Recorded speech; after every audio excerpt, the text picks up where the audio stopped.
नमस्कार दोस्तों। एक राजा जिसने झूठ को सच बनाने की कोशिश की और एक तोता जिसने सच को सबके सामने ला दिया।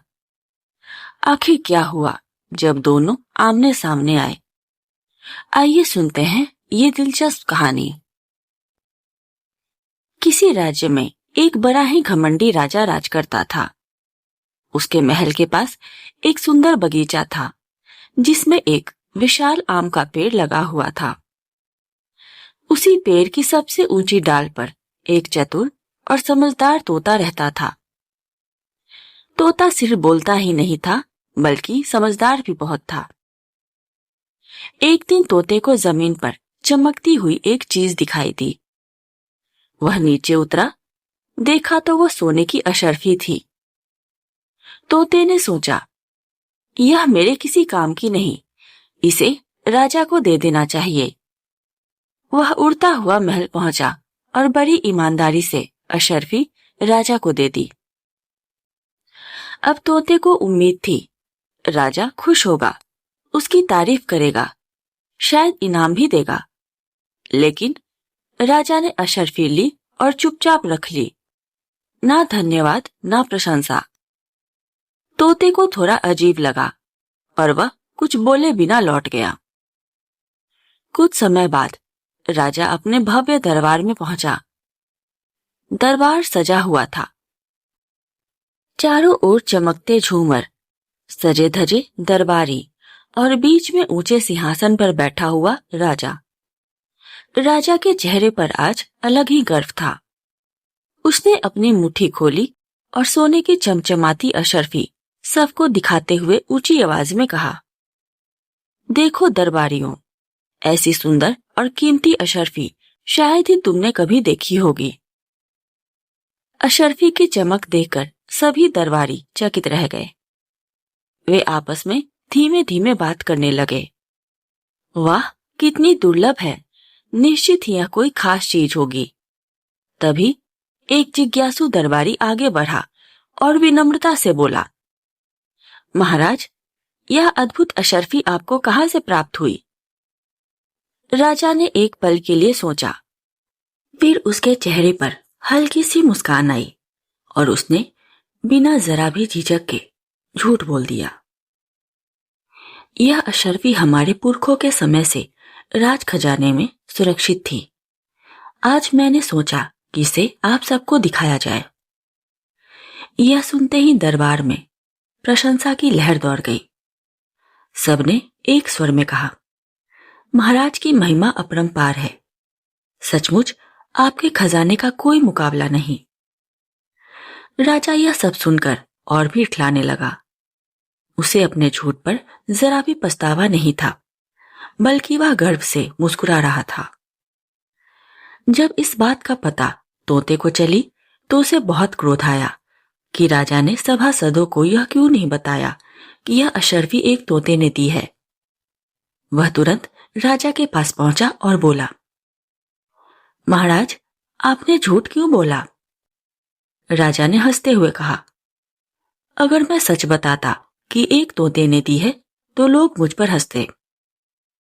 तोते ने कहा, पर सच तो यही है और इंसान की पहचान उसके कर्म से होती है, न कि उसके पद से। राजा घमंड से बोला, यह दुनिया वही मानती है जो राजा कहता है। तोते ने दृढ़ आवाज में कहा, आप चाहे जो कहें, लेकिन मैं सबको सच बताकर ही रहूंगा। जब मैंने आपको यह अशर्फी दी है तो उसका श्रेय भी मुझे मिलना चाहिए, चाहे मैं एक छोटा सा तोता ही क्यों न हूं। इससे क्या फर्क पड़ता है कि कौन बड़ा है और कौन छोटा। इंसान की असली पहचान उसके कर्म से होती है, न कि उसकी जाति, धर्म या पद से।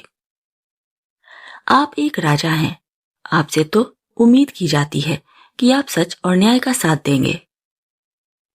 ठीक है, तुमसे जो बने सो कर लो, तुम्हारा कहा कोई नहीं मानेगा। राजा हंसकर बोला। राजा के व्यवहार से क्षुब्ध होकर तोता अपने घर लौट आया। कुछ देर बाद तोता पेड़ की सबसे ऊंची डाल पर बैठ गया और जोर जोर से चिल्ला चिल्लाकर कहने लगा, सुनो कहानी ध्यान लगाकर। राजा बैठा झूठ सजाकर, अशर्फी जो हाथ में आई, तोते ने ही उसे दिलाई। अपनी कहकर करे है शोर, देखो कैसा निकला चोर। धीरे धीरे लोग इकट्ठा होने लगे। सब इस अजीब गाने को सुनकर हैरान थे।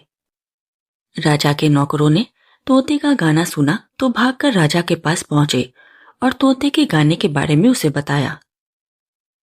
राजा समझ गया कि तोता सबको असली बात बताए बिना नहीं मानेगा। उसने नौकरों को आदेश दिया कि जाकर उस तोते को मार डाले। नौकर राजा का आदेश पाकर तोते को मारने जा पहुंचे, मगर तोते को मारना आसान नहीं था।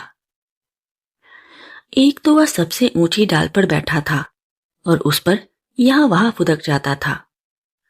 तोते ने देखा कि राजा ने उसे मारने के लिए अपने नौकर भेजे हैं, तो वह और जोर जोर से गाने लगा। सुनो कहानी ध्यान लगाकर। राजा बैठा झूठ सजाकर, अशर्फी जो हाथ में आई, तोते ने ही उसे दिलाई। अपनी कहकर करे बखान, झूठ से बढ़ाए अपना मान। पर सच जब गूंजा चारों ओर, देखो निकला कैसा चोर। राजा के नौकरों ने तोते का गाना सुना तो भागकर राजा के पास पहुंचे और तोते के गाने के बारे में उसे बताया। राजा को बहुत गुस्सा आया। उसने स्वयं जाकर तोते को मारने का निश्चय किया। वह ढाल तलवार लेकर निकला। तोते ने देखा कि राजा उसे मारने के लिए तलवार और ढाल लेकर आया है, तो वह और जोर जोर से गाने लगा। सुनो कहानी ध्यान लगाकर। राजा बैठा झूठ सजाकर, अशर्फी जो हाथ में आई, तोते ने ही उसे दिलाई। अपनी कहकर करे बखान, झूठ से बढ़ाए अपना मान। मैंने जब ये बात बताई, राजा ने डर के फौज बुलाई। नन्हे तोते ने रंग दिखाया, राजा कुछ भी न कर पाया। मैंने फिर जब याद दिलाया, ले तलवार वो दौड़ आया। पर सच गूंजा चारों ओर, देखो निकला कैसा चोर। इस पर नौकरों ने राजा को समझाया कि महाराज, एक छोटे से तोते को मारने के लिए ढाल तलवार की क्या आवश्यकता, उसे तो गुलेल से मार गिराया जा सकता है। राजा को नौकरों की बात पसंद आई। उसने गुलेल उठाई और जा पहुंचा पेड़ के नीचे। तोता दिखते ही राजा ने गुलेल से निशाना साधा और गुलेल चला दी। तोता तो फुदक कर दूसरी डाल पर जा बैठा, लेकिन गुलेल का पत्थर डाल से टकराकर पलटकर राजा को आ लगा। पत्थर लगते ही राजा के प्राण पखेरु उड़ गए।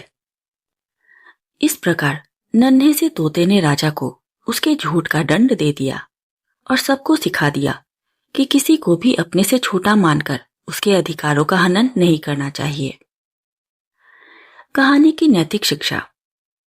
सच और ईमानदारी सबसे बड़ी शक्ति होती है। किसी को छोटा समझकर उसके अधिकारों का हनन नहीं करना चाहिए। सम्मान पद, शक्ति या हैसियत से नहीं, बल्कि कर्म और सच्चाई से मिलता है। झूठ और अहंकार अंततः व्यक्ति के पतन का कारण बनते हैं। याद रखिए, सम्मान पद से नहीं, कर्म से मिलता है और सच को दबाने की कोशिश करने वाला एक न एक दिन स्वयं बेनकाब हो जाता है। अगर आपको यह कहानी पसंद आई हो तो इसे लाइक और शेयर जरूर करें और ऐसे ही शिक्षाप्रद कहानियों के लिए हमारे साथ बने रहिए। मिलेंगे अगली कहानी में। तब तक के लिए नमस्कार।